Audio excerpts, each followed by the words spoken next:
We have a very special guest in studio today. He is a law enforcement and security specialist, the great and powerful Eric Christy. Welcome to the show, Welcome, sir. Thank you. Thanks you for having me. Us. Appreciate it. Yeah, you came highly recommended from Bill Brown, who's a mutual friend of ours. Right. So how do you and Bill know each other? Me and Bill grew up together. I believe middle school is when we first met. Both played basketball. Okay.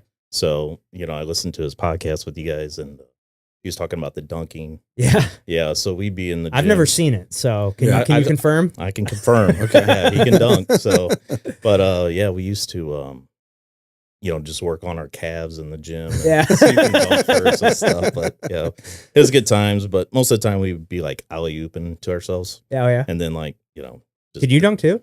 back in the day. Not anymore. Got hops. That's awesome. Well, Eric, you've been an Army soldier, a police officer, a private security specialist, and a dad. When someone asks you what do you actually say? Oh, man. Probably a dad first. Yeah. Law enforcement second. I've been doing that carrying a gun for 24 years now. So Wow. it's a big chunk of my life. Yeah. Is that something you always want to do when you were a kid, or how'd you originally get into it? Originally, I wanted to go in the Army. I figured that out probably about high school is when I decided I wanted to go in the Army.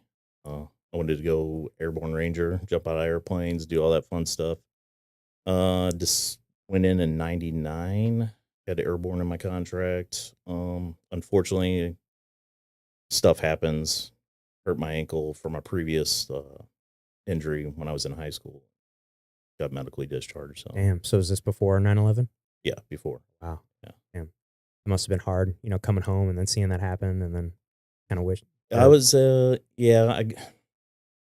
was because I just graduated the police academy in 2000 April. So yeah, so it's right then. When did it happen? September 11th. September. Yeah. So right. 01. 01. Yeah. Yeah. So I was in law enforcement at that time, and for like 6 months, and then Yeah, that it was- happened. it was crazy because I just got off of night shift, and I got home and I turned on the news, and I actually seen the second plane hit the tower. So it was a weird, very weird, and I was like, holy cow. So working night shifts, just listening to the radio, everything what was going on, it was crazy. Oh yeah, man. I was third grade when it happened, so I was pretty young, but I do remember it. It was something that I feel like people always kind of always remember where you were if you were old enough, what you were doing.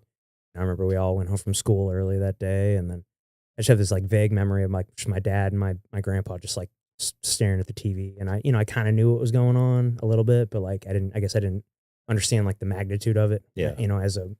How old are you in third grade? 8?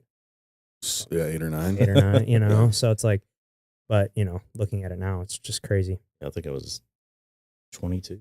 22. Yeah. I think I was 22. I was in seventh grade, so I'd have been 12 or 13. Oh, yeah. Well, let's see, I'm 5 years older than you, so yeah, I'd have been 13. Yeah. Wow. Yeah. Crazy. Well, so you got medically discharged, then you went into law enforcement here in St. Louis? Or? Yeah, I went to Eastern Missouri Police Academy. Okay. It's out in St. Charles. At the time, it was at St. Charles Community College. So then where did you work? So at the time, it was so hard. When police departments were hiring at the time, they'd have one opening, 2 openings maybe, and there'd be 60 candidates Oh, wow. testing for just those 1 or 2 2 slots. Yeah. So it's crazy. So, everybody in the academy classes, they're trying to get hired on at a police agency so they can graduate in uniform and all that. And excuse me. And so at the time, I can't remember. I went to Louisiana, Missouri, town up in Pike County. Mhm. But I ended up, the chief up there, they needed some guys, so they hired me the day of the academy. So Oh wow. he gave me a uniform that day, and I hurried back to the graduation, and he was there, and the chief and the my badge on me and all that. Cool. Very So cool. yeah, it was cool. How long were you there for in Louisiana? About 9 months. Okay. So, and then I left there, just wasn't paying very well, and had an hour drive because I was living in House Springs with my mom at the time.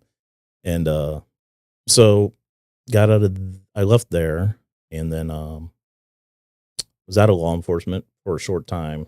Started actually bouncing security at Helen Fitzgerald's. Oh, really? Yeah. And I met a guy there that was working for the Wellston Police Department. Okay. And actually, we're still really good friends. We're best friends. But he's like, yeah, I work at Wellston. We're hiring. You should apply. So I did. And I started there in July of 2002, I believe. Okay. Man, what was Helens like back then? I know what it is like now. I know what it's like now. Is it still similar to what it was back then? Back then it was, I think, a lot wilder. Was it? Yeah. Really? I know the Cybergs really well. So Yeah. They took over ownership. I forget how long ago that was, but yeah. Yeah, I got a buddy I grew up with. He's, I think, district manager for Cyber. Okay. So he's been there for a while. We grew up in the same neighborhood. Okay. Well, when did you make that switch back from, how long were you in law enforcement before you went back and went into private security? I was in law enforcement after I left Wellston. I worked in Wellston for about a little over a year, and I got hired on with the Lincoln County Sheriff's Department in September of 2003. And I was there for about 8.5 years, and I left there in 2011, and I got hired on with a federal government agency. Oh. I'm not going to name the agency, Yeah, but, that's fine. yeah, it's in St. Louis, the agency is. And I was basically a federal police officer. Really, it was just force protection officer. Okay. We were considered federal. And so what did you, I know you can't name the agency, but like, what did you do for them? Chase down bad guys? No, nothing like that. No, basically just force protection officer. We worked, basically we protected the base or the facility, what was in the facility, the employees, stuff like that. I even had to work with them. They even had to send me to FLETC, which is the Federal Law Enforcement Training Center down in Glencoe, Georgia. So he sent me down there for another academy. Oh, wow. More school. More school, more training. What was that training like? Yeah. How does that compare to Police Academy? It was refresher. Yeah. Basically, because it was just basic law enforcement. But I mean, it was a cool experience just because, I mean, you're living, it's all federal. So they have housing, and they have like multiple gyms. They had Olympic sized pool. They have a chow hall. So all the meals are free. Your lodging's free. They even had a bar on the site. And they were actually building. When I was down there, they were building like a mock city with houses and businesses for training. That's pretty cool. Basically, every federal agency you can think of sent their law enforcement there. Wow. So like IRS, Border Patrol, all that good stuff. Oh, wow. Yeah. I think the IRS needs that kind of training, but geez, I hope not. But they had like the Navy went there, their CID guys, a Marine, Border Patrol. They had like the boats that they, took out and stuff like that. But yeah, it was fun. Cool. And so then you came back here to Missouri after your training. Yeah, I came back to St. Louis, and then at the time, the agency was allowing the law enforcement side of it to deploy to Afghanistan. So I took that opportunity, did that. Wow. So what was that like? So finally, after all those years going into the Army, you're finally getting to deploy and getting to do something on that front. Ooh. Yeah, not so much combat, but Okay. yeah, deployed with the agency. Basically, we were just doing PSD work, private security details. Just like with high valued assets and things like that, or just transporting, picking up gotcha. generals, VIPs, analysts. Okay. We were in Kabul, Afghanistan, just rolling around in up armored SUVs, 4Runners. Yeah. Cool. So, but what was that like? It was fun. Yeah. Actually, it was fun. Dangerous, but fun. I was going to say at that time, I mean, 2015, it was pretty intense at that time in Afghanistan, or was that more on the Iraq side of things? I don't know. I wouldn't say it tens. Yeah. But, I mean, I've seen some bombs go off over there, but I'd be on base and you'd hear them. Mm-hmm. But it was fun. I will say it was fun. It was a good experience. Great experience, actually. Did you have any like insane or like sketchy moments or anything like that when you're over there that you can talk about? I say a sketchy moment. We just got there. We actually flew into Bagram, which is a huge base, air base. And then when we were going to Kabul, we flew in Black Hawk helicopters over there from base to base. But like the first week we got to Kabul, we were doing like basically the team that was there before us was taking us out, kind of show us the roads and the routes in the city. And we came into like a bazaar, what's it called? Bazaar, like one of the markets over there. And it was just like traffic jam, just full of people. You guys are in a car? Yeah, we were in the car. And you're not supposed to break the seal. That means roll down the windows or anything like that. And you had all these people just like surrounding the car.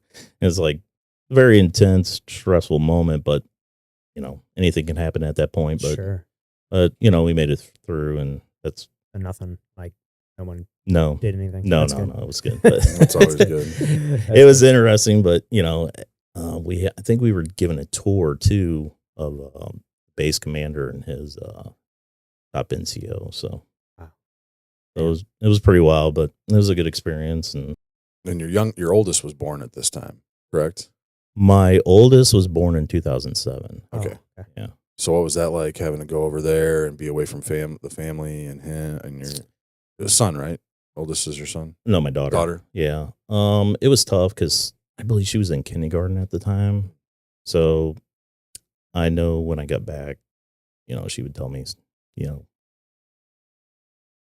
how much she missed me, basically. So yeah. That was tough. Yeah. Sure. How long were you over there for? 6-month deployment. Okay. Gotcha. What's something about working in the federal law enforcement that civilians would never believe if you told them? Anything crazy? Or? I don't think nothing too crazy of what we did.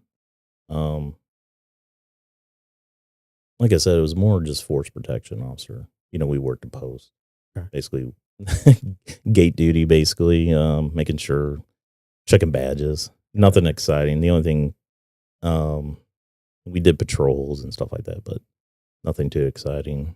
Like I said, the exciting thing was just deploying the actual agency. So that's cool. And so then you came back after 6 months, and then what? I was there for another till 2021. Okay.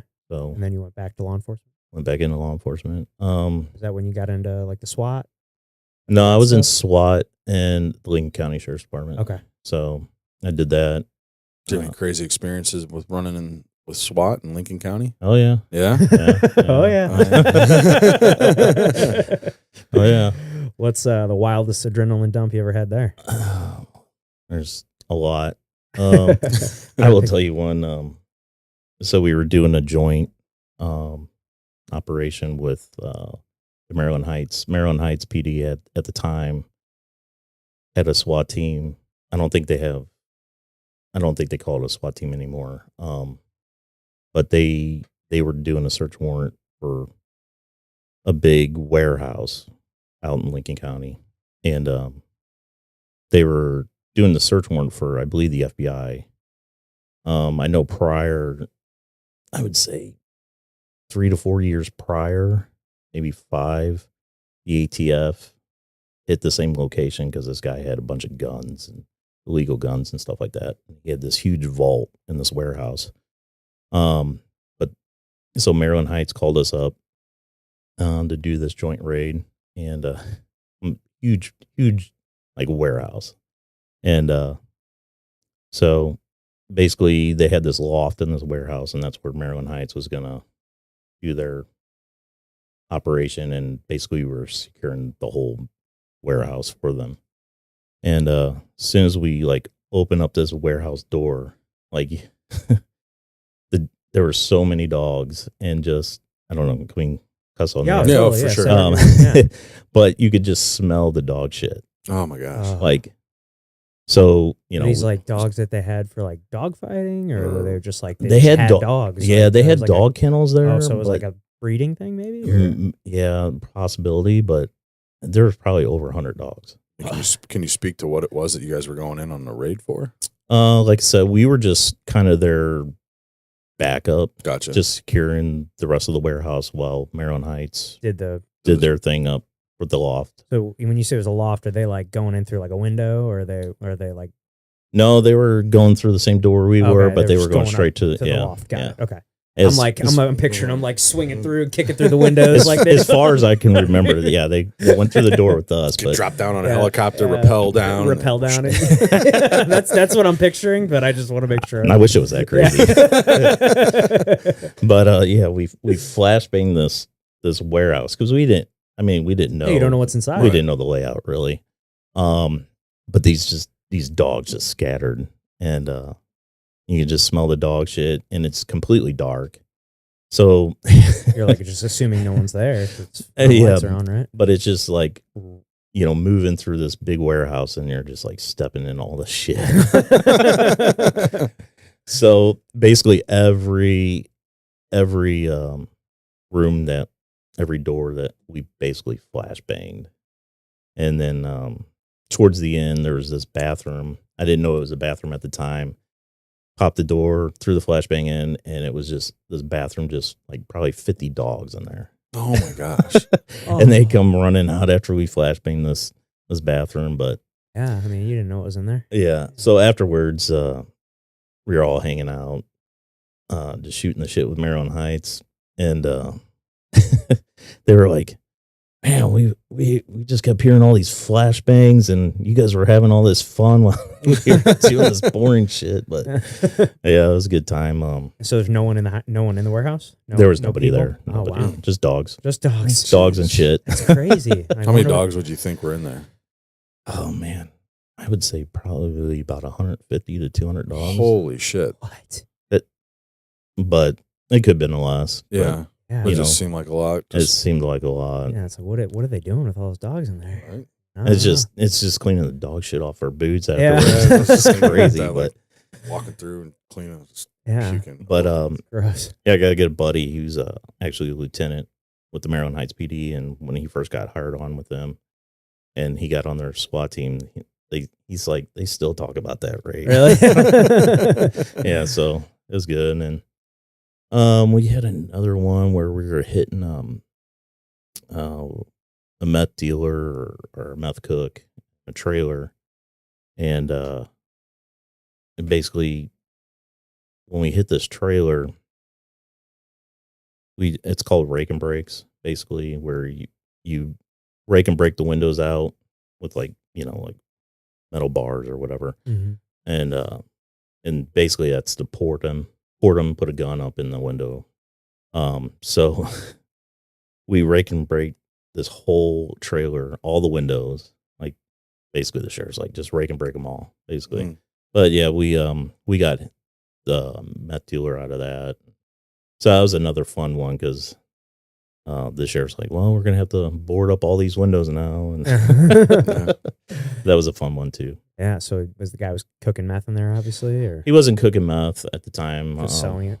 Yeah, I believe selling it. And then there was a female in there too, but they were both arrested. Yeah. Um, Go figure. Yeah, I had a lot of stories. We had the Suburban out there that it was set up with rails.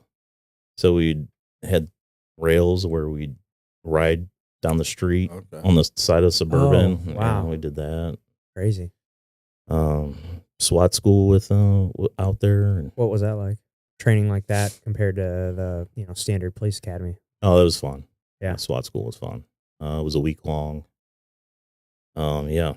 A lot of shooting, moving, getting CS gassed.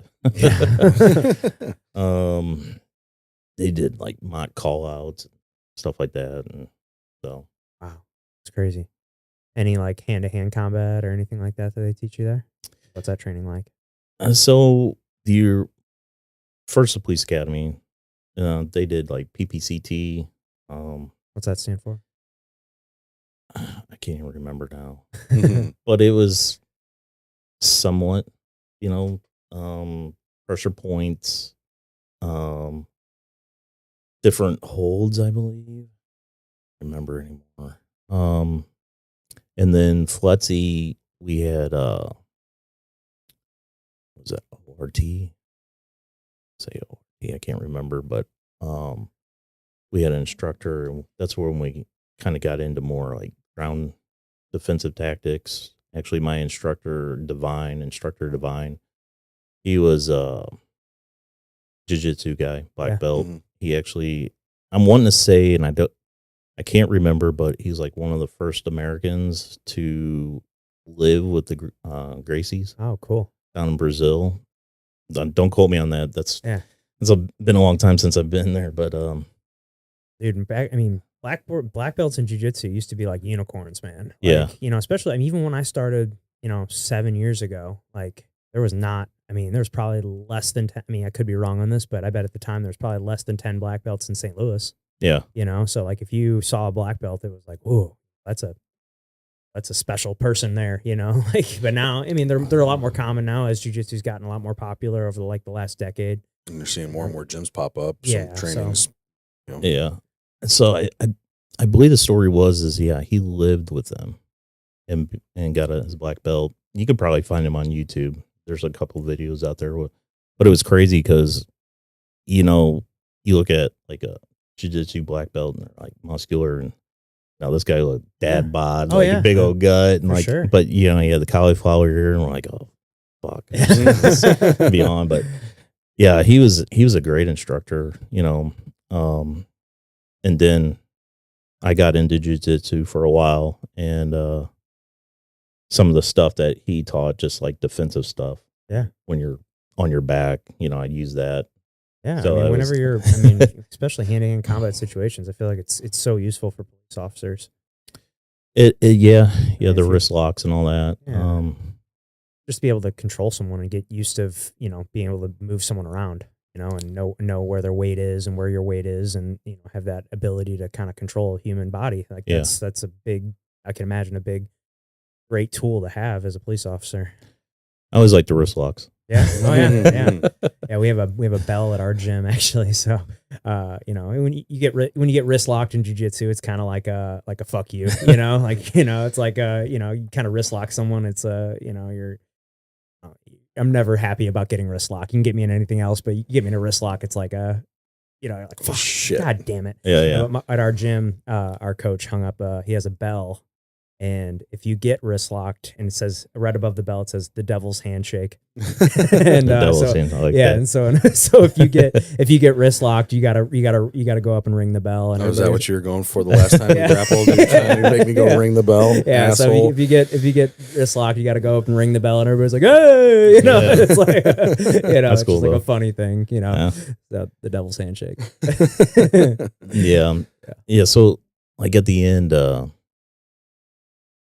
FLETC, we had to do a fight for your life, which at the time was, we hear about these stories, it's like crazy, like fight for your life. So it's like 3 minutes of fighting for your life, basically.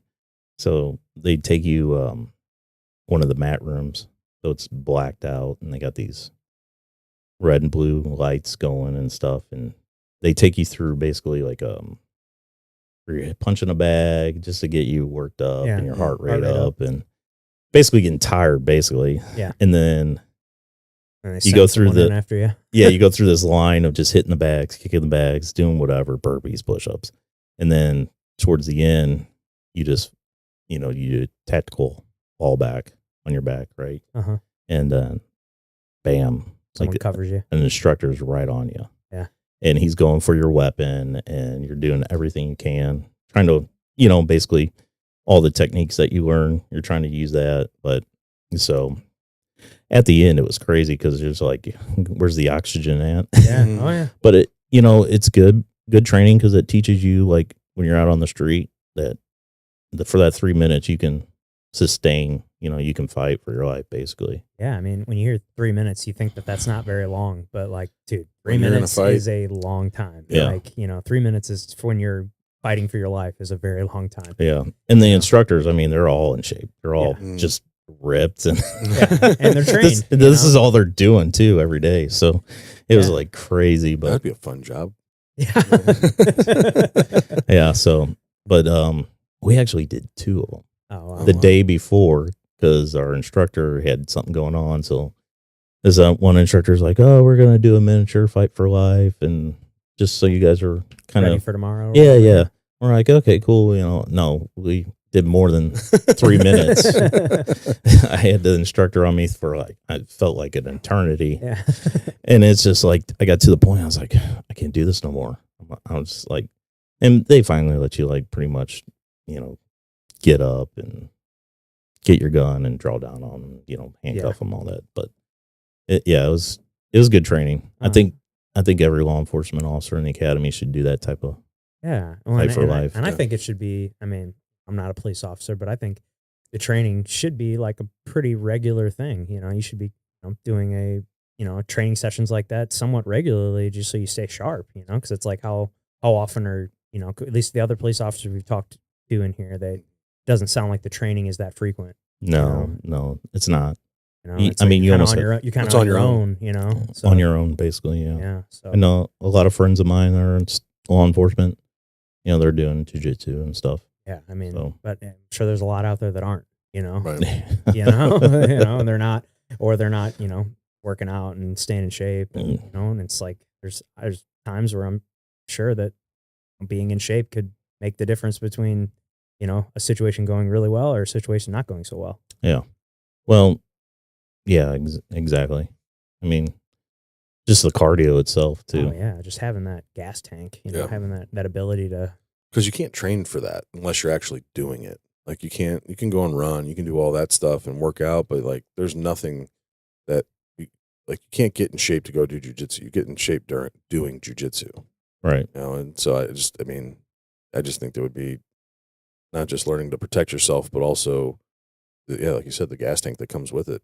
It's huge. Well, Yeah. you learn how to manage your stress and your breath and like your gas tank too, because it's like I know that I don't care who I am, I can't go 100% the whole time. Like if it's a 5-minute round, I can't go balls of the wall all 5 Right. minutes. I gotta Yeah. conserve my gas tank, and and the better you get at jiu-jitsu and grappling, like the more efficient you become with your movements, and you're able to control yourself, know when you can rest, know when you're safe, know when you're not safe. Like, Right. okay, I'm here at a point where I can catch my breath. He's not going to get me here. I'm inside control. I can catch my breath for a second. Okay, what's my next move? His arm's there. Okay, I can step over, whatever it Yeah. is, I can, you learn over time.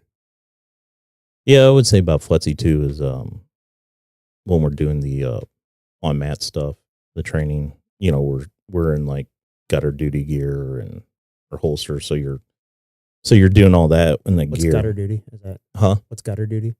Duty gear. Oh, duty gear. I thought Yeah, you said duty gutter gear. duty. Yeah, I was like, what is gutter Duty gear. So Duty your gear, yeah. belt with your Oh, you got all your the shit holster. on. Yeah. Mm. So It's harder to move. It's a lot harder to heavy. move. It's hard to move. You're kind of constricting, especially if you got a vest on. All these things. yeah, Because what's that, an extra 30 pounds added to you? 15 to 20 15. probably. Yeah. But yeah, you having it all Still. around your waist and your hips, like it's going to affect your movement. Yeah. Certainly. I know, like regular law enforcement, basically, as far as I know, I've never have really, but we don't train like that, Right. So, but yeah, there needs to be more firearms training too. Yeah, A lot of training. for sure. But you have to do that on your own, Yeah. and you qualify annually, maybe once or twice a year. Really. Yeah. You got to go to a range and like prove what you can Do you think all law enforcement is like that, or is that just local here to St. Louis? Do you think there's other places around the country that require a little bit more training? I don't know. I think every law enforcement agency should train more. I agree. At least firearms. you know, situations, you know, talking to, you know, just having those, what do you say? I can't even think of the word now. Just the people that you deal with on an everyday basis. I can't even think of the word. Trying to talk somebody down, basically, instead of using force. Yeah, verbal judo. Verbal judo. Yeah. We had another police officer in here. That's the term he used. So verbal judo. Yeah. You know, since I'm older now, you know, when I was younger, it's like, oh, well, let's go hands on, you know. Yeah. But as you get older, it's like, well, we can talk this out. Yeah, a lot of things can be solved with words before you know, you conversation. put your hands on somebody. Yeah. So, but that all comes in training and maturity, I think, in the profession. De-escalation is what I was trying to think of. There it is. Yeah. But I just see a lot of officers, younger officers nowadays, that they don't know how to de-escalate the situation. You know, you see a lot of vinegar. You see a lot of the videos out there on YouTube and whatnot, but I think a lot of training needs to be put on that. Do you think that starts with, you know, the chiefs and all that implementing it, or is that something that's even above them?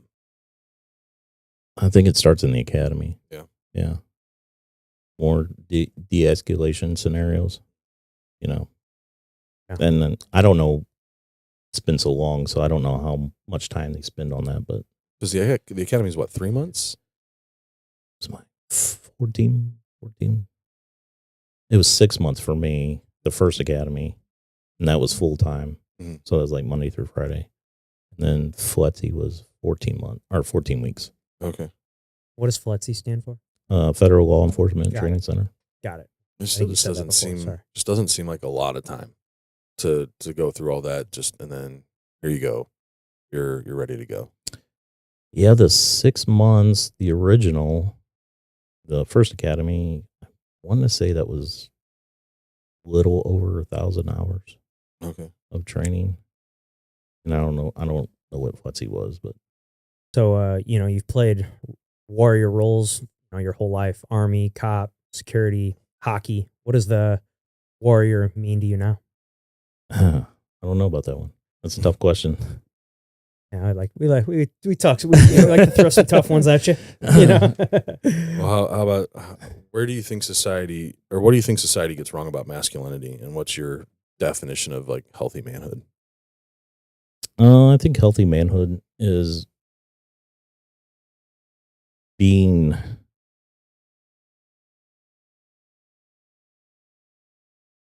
able to have the potential to be violent, but keeping it in. The emotional intelligence to handle it. Yeah, to be chill about it. You know, I don't know if that's the right word, to be chill about it, but in control. In control, yeah. Be in control of that side. And just you know, being a father too, I think. Yeah. How did becoming a father change your whole outlook on everything that you do for work? Oh man. It might have slowed me down a little bit. Yeah. Got more to come home to. Yeah, yeah. So maybe not as complacent too. Yeah, it's tough sometimes, you know, because that's always in the back of your mind. Yeah. For me, it was, you know. Totally, I'm sure it is for. I would imagine anybody with kids out there. I mean, you're a good dad. You know, it's going to be always something that's in your back of your mind. Yeah. Or in the front of your mind. You know. Yeah, I think when I was about ready to deploy to Afghanistan, you know, that was always in the back of my mind for my daughter, because at the time, you know, she's really young. Yeah. You have two? Two. Yep. Yeah. So, I mean, you have two different experiences with fatherhood. You currently got a 17-year-old daughter and a 6-year-old son. What's something that you've learned the second go around with your youngest that you wish you knew the first time? Oh man. I mean, I grew up with my daughter. You know, we basically grew up at the same time, you know, first time being a dad. And I think I was I was 30. So when she was born, so, and I would say I was still immature. Yeah, But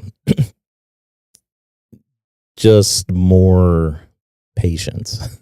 Yeah. I'd say more patience. I have a little bit more patience. My daughter might disagree, but Teenage girls, man. yeah. Oh, she'll be 18 in October, so she's a good kid. But yeah, just more patience with my son. But I still have those moments where it's just like, we all do. Trust me. I mean, mine are 1 and 3. So mine are 5 and 6. So I'm getting to that point with my 3-year-old where he's definitely very argumentative sometimes. Like dude. Well, my daughter she takes after me a lot. Yeah. So, but I feel sorry for her boyfriend. Yeah. But she's a great kid. My son's he's a good guy too. So, do they play any sports? Get on any sports? My daughter for the longest time was in gymnastics. She did dance. She dabbled in volleyball. Actually now she's into golf. That's awesome. Cool. Yeah. She likes golf. Are you a golfer? No. Okay. But I told her I'd go play golf with her. Mm-hmm. And I'll just drive the cart around and watch her hit the ball. Yeah, I'm not a golfer either, man. And then my son, he dabbled in soccer. I don't know if that's for him. I had him in ice skating lessons. He did all right there, but he's like, I want to do football. Yeah. I was like, no. He wants to do football and wrestling. Hey. And I was like, all right, wrestling's good. Put you in wrestling. I think he did a free class in jiu-jitsu. Cool. He liked it, but he didn't want to do it. Yeah. So I'm like, did you take him out to Revive out there in St. Charles?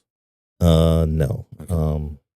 Gracie Baja. Okay. Out in Lake St. Louis. Okay. They do like a free class. And that's where I went for a little bit too. So okay. Nice.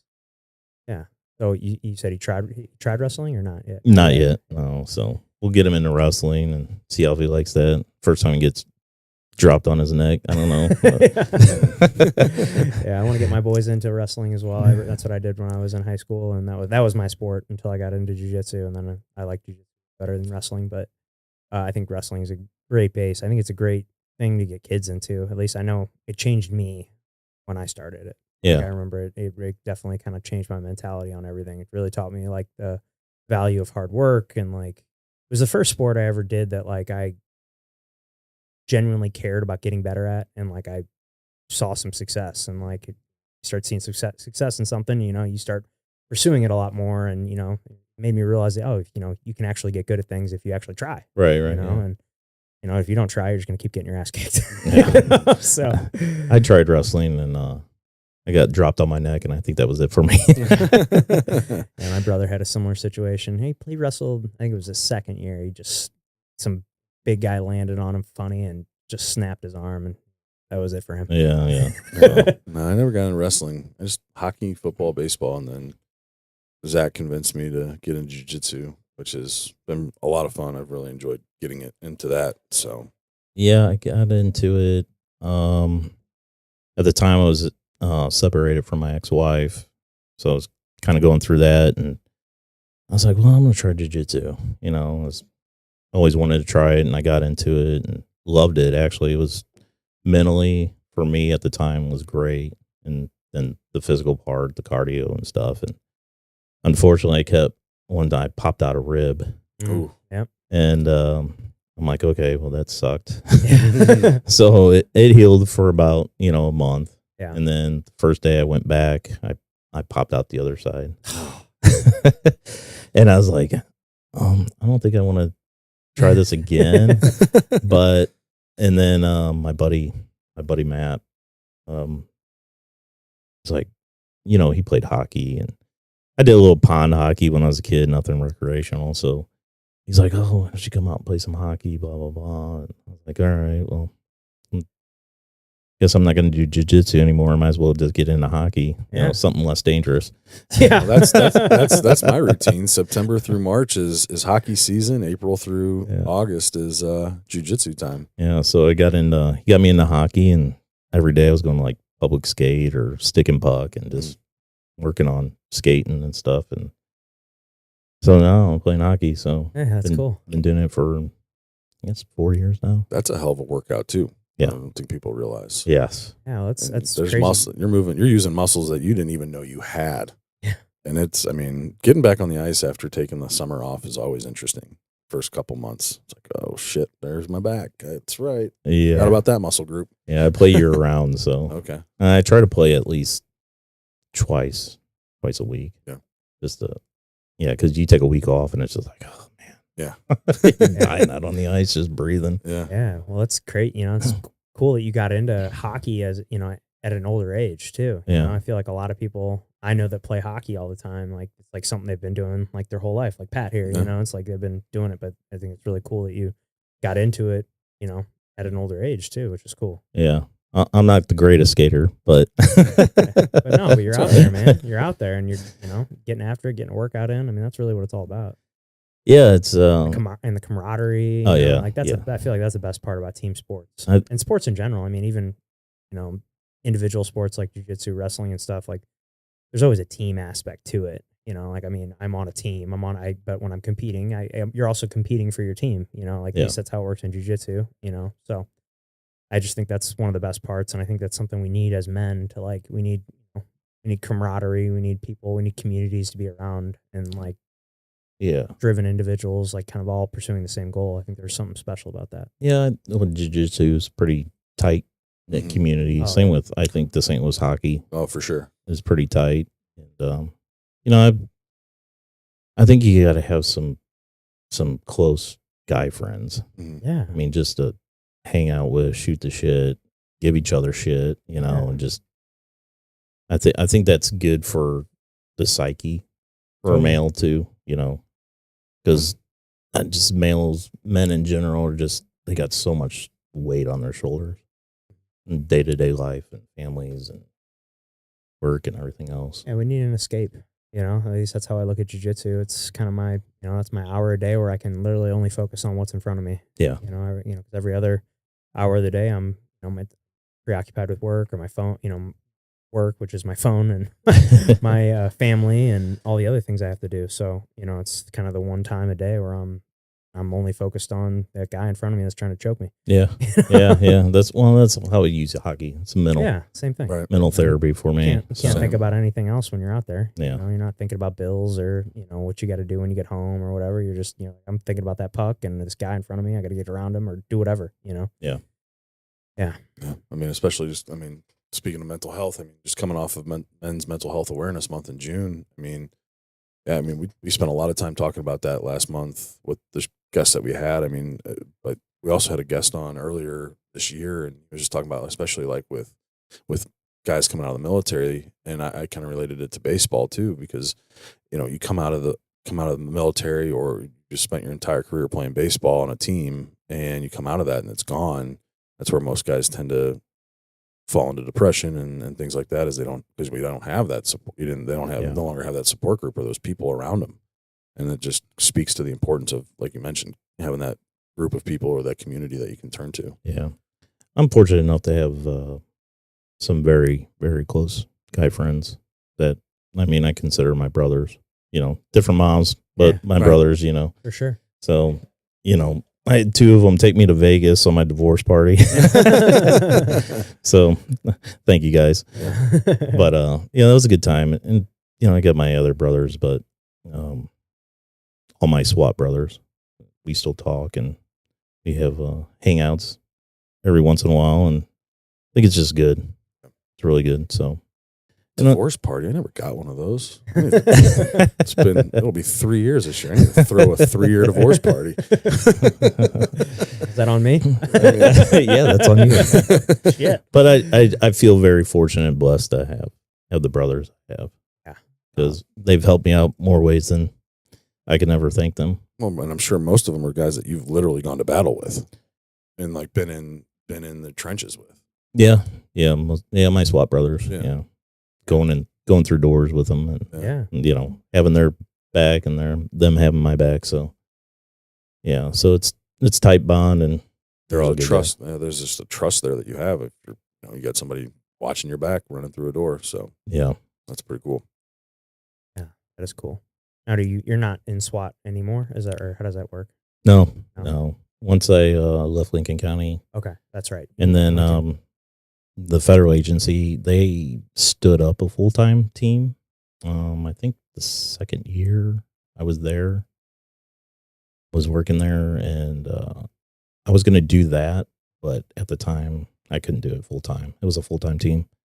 And but they had like a reserves. So I was like a reserve tag guy with them, and went to training and some other stuff, but nothing full-time with them. So now how does it work with SWAT? Are you like, you're like, when you're clocking in or whatever every day, like, are you, are you going out on patrol and then all of a sudden you get a call and you're like, oh, there's a SWAT thing I need to go do? Or are you like designated as a SWAT person that day? Or like, how are you just like always a SWAT person? Like, how does that work? In Lincoln County, it was a part-time. Okay. So basically you're a road dog, patrolman, patrolling the county. But if you were working that day and call out, they'll call you and be like, hey, we need you. Yeah. Over here. So basically if suit up, if you were working and there was a call out, I mean, you're pretty much responding, wherever you're at. So, and then, if you're off work and you get a call out, then you're responding to the sheriff's department, getting all your stuff together. But I look back nowadays, and probably some of the guys I was on the team with, we were crazy, because our tack vests we didn't have the ballistic, the hard plates. Oh, really? Our vests we were running with soft plates. Nice. Yeah, so it was crazy. Just some of the, I don't know. I look back and I'm like, and we did some of this crazy shit. But we just didn't have the budget for all the cool Gucci gear. SWAT Gucci gear. But I don't know. It was a good time. It was a good experience. Like I said, I have a lot of close friends out of it. So and now you're back into armed security. Yeah, so after I left the federal government, I took I actually worked at First Form for a little bit. Yeah. Okay. So I worked at the main headquarters. Okay. On in the warehouse. The one across the street here? Or yeah. Nice. I was on the S2 supplement superstore side of the warehouse, so we would basically build the pallets for every S2 store. Cool. Which was that's a good company to work for, to be honest with you. Yeah. A really good company. They take care of their employees. It's very patriotic. We've worked with a lot of employees over there when it comes to buying houses. Yeah, it's a good company. And then when I was working there, I saw a few armed guys with, the owner. And I was like, well, who are these guys? I was kind of getting the itch again. Yeah. So I inquired and I figured out who they were. And at the time I was like, okay. So I interviewed the owner's DJ. Yeah, I know DJ. So I interviewed in my neighborhood. Oh, okay. Yeah, he's a good guy. So I interviewed with DJ, and because he was, I believe, part owner of the security company that was doing the security there, and he interviewed me for something that was going to go on. It never panned out, but I think I was called by one of the guys that worked there in April or May. Like, hey, can you come in for an interview? We got this contract down like the Ozarks. Basically, we're doing armed security at Shady Gators, Backwater Jacks, and Dog Days, basically. And so I went in for an interview, and he's like, yeah, I want to offer you like a team lead position for Shady Gators. And I'm like, well, what's that entail? He's like, well, you're going to be supervising 4 to 5 guys. At Shady Gators, it's armed. I'm like, okay, what's the money look like? Yeah. But so I ended up taking that, and it was all summer, the summer of 2022. So basically, every weekend. for the down in the Ozarks. Down in the Ozarks. First summer without COVID, so I'm sure shit was pretty crazy. Oh yeah. So, that was an interesting experience, to say the least. I'm sure. So yeah, it was like, I think you would need armed security at a place like that, but you never know. well, I believe Shady Gators had a shooting Okay. that happened the summer before, so that's like why they did it. Yeah. The Pruitts that I believe own all those bars down there, basically wanted it.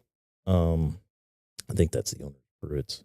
But yeah, it was it was some of the stuff I saw was crazy, but Shady Gators had like musical artists like Uncle Cracker and some other bands, so I get to meet some of those people and do their security for them, and it's just long weekends, 15-hour days, Jeez. just dealing with Drunk people. drunk college people. It was crazy, but so basically after that I was like, well, now that the summer's over with, I'm gonna need a full-time job with insurance. So I was like, I had a couple of buddies that worked for a police agency local, and they were hiring, so I applied and got back into it. Nice. And just recently left again. I'm pretty much done with full-time law enforcement nowadays, and I got hired on with this other company, security company. So Cool. Nice. Very cool. So I'm back in doing that, and it's a little bit more chill and leave a little bit more freedom of my schedule. That's Especially, when I was doing it a long time ago when my daughter was young, I was working nights, working weekends, working holidays. So unfortunately, it's like, that sucked. So now it's just like, if I can have more control, more freedom on my schedule, so my 6-year-old son doesn't have to go through that. So important, man. And I can't do the nights anymore. Working nights, it's just mental fatigue for my age, and I don't know any other older officers that have that, but No, I'm sure. I do. Yeah, absolutely. Well, go ahead. No, you go ahead. I was going to say, so, I mean, it sounds like, you've just got that protector mindset. Like you've got that mentality, like you're going to be a protector. Where does that stem from? I don't know. Maybe just, I think my whole family's been in the military. Maybe. Okay. It's kind of ingrained in you. Maybe ingrained. My dad's side of the family my dad's mom, her ancestors came to America when it wasn't even America. Oh, wow. So it was, and then the first born kids from that, actually, one of them fought in the Revolutionary War. So, and I got the whole, like, my grandma's family tree for all that, so it explains everything. But yeah, he was a lieutenant, and I don't know the regiment or anything, but he was a lieutenant in the Revolutionary War. And I think there was like 2 daughters and 10 sons. And like one of the daughters was hung because she was a spy. Oh, wow. Yeah, so it even says that in the family tree. It's crazy, but yeah, just my whole family. My dad was in the Army. His dad was in the Navy. My other grandpa, he was in the Coast Guard. He was a captain. Even my grandma, she was in the Coast Guard. So, did you travel around a lot, move around a lot when you were younger? No, my dad went in the Army when I was probably about 4. So, but he was stationed out in Colorado. So he was doing that trek every weekend. Oh, wow. Whoa. Jeez. Yeah. So And you're here. You've been here your whole life. yeah. Wow. Yeah. So he was making that drive. And I think finally, after a few years, he's just like, I can't do it. I think my mom gave him an ultimatum. So, and I, that was pretty hard on me too, looking back. And so thinking about that and thinking about me when I left my daughter. So, yeah. But yeah, the protection thing, I think that's just who you are. Yeah. Yeah. Awesome. That Man. is awesome. Have you ever had to use your tactical training like off the job, like in public or anything like that? Has anything ever arisen? Kind of had to like jump in and save the day. No, thank God I haven't. Yeah, I'm just curious, you No. But I when my daughter was younger, I'd teach her like CQB stuff Yeah. in the house, so like Yeah. how to pie a door and room clearing.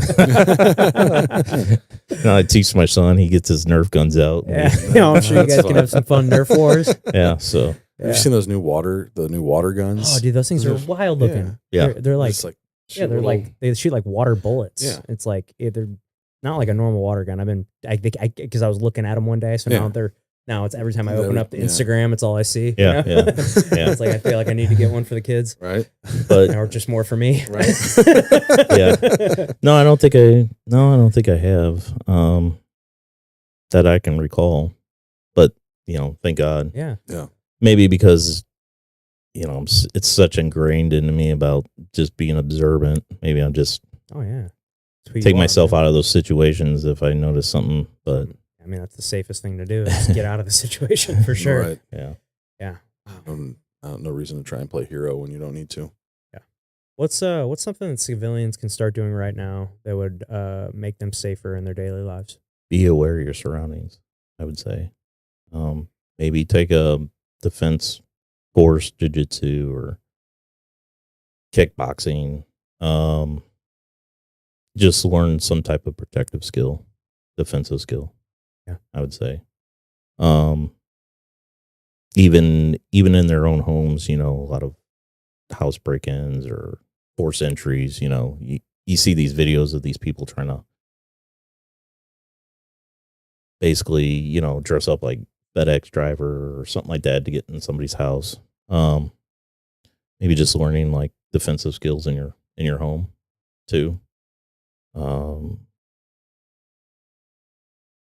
Firearms safety, firearms training. If you're gonna carry, when to shoot, when not to shoot, just like stuff like that. I would say they can make a world of difference. I think. Oh yeah, for sure. The number one thing is just be aware of your surroundings. Yeah, and if you feel that little tingling, don't ignore it. Yeah, you're something's telling you that things aren't right. Listen to your instincts. Yeah, definitely. Well, along that same line, what advice would you give to a 21-year-old guy entering the world who thinks being a man is about toughness and control? I would tell him he needs to join a jiu-jitsu class. That'll humble him real quick. Yeah. Yeah, it's all the time you get the tough guys that come in and think they're tough, and then they get they'll have I always tell the story of my very first day how I got my ass beat by a girl, Yeah.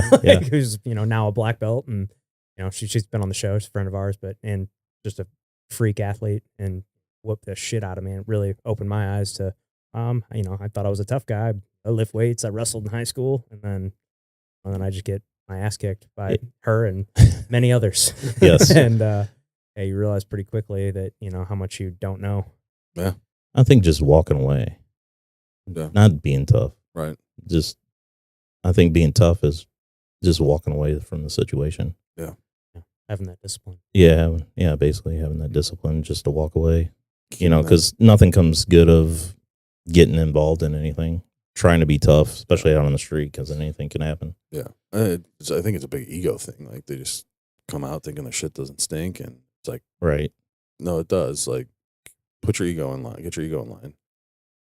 But I think as also as older men, kind of like bringing those younger guys in, Mm-hmm. hey, mentoring them basically, Yeah.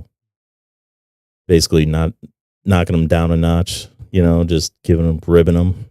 Because I think just giving your boys shit, I mean, I think that keeps you humble, Oh yeah. Yeah. or having your boys like, hey, you're fucking up. Yeah. Get your shit straight, which several of my friends have told me that, and I've told my friends that same thing. You need to so hear that sometimes. yeah.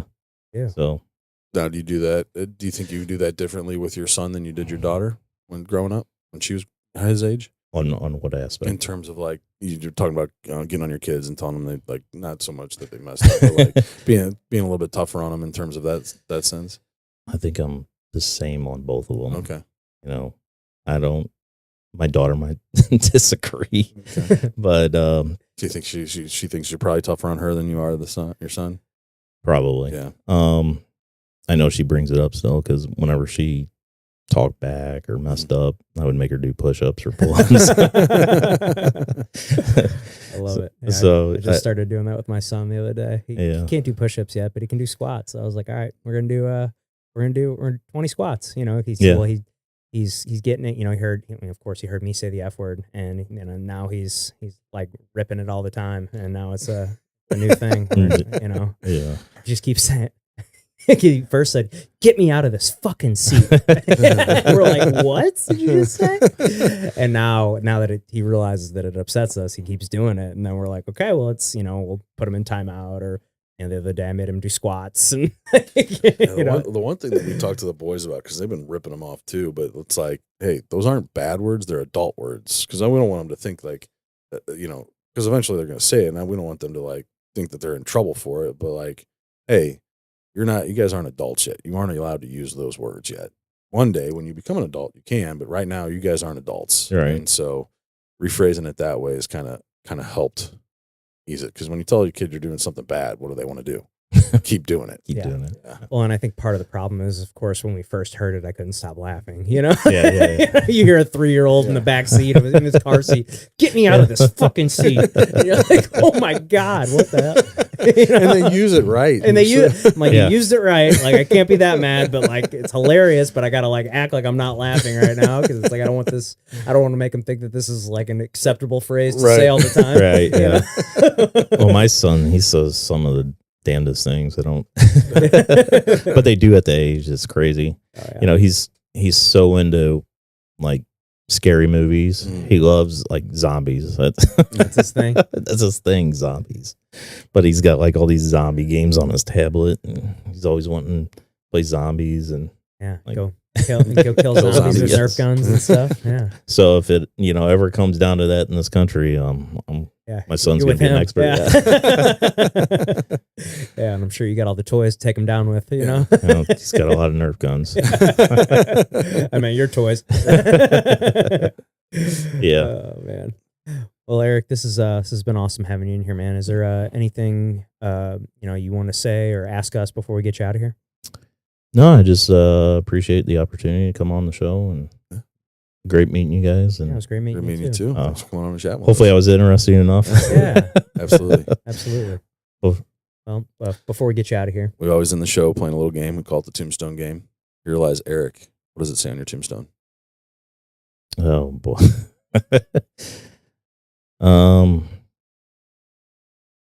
Hopefully it says loving father, best friend, and loving husband whenever I decide to get married again. Well, that's perfect, man. Perfect. Thanks again. And thank you guys all at home for tuning into the show. If you could click that subscribe button for us, that would help us out a ton. Pat and I have a goal to get to 500 subscribers before the end of 2025. So help us hit that goal. If you got anything out of the show or enjoyed it, please send it to a friend. Click that like button, comment what you thought below. We will see you next time.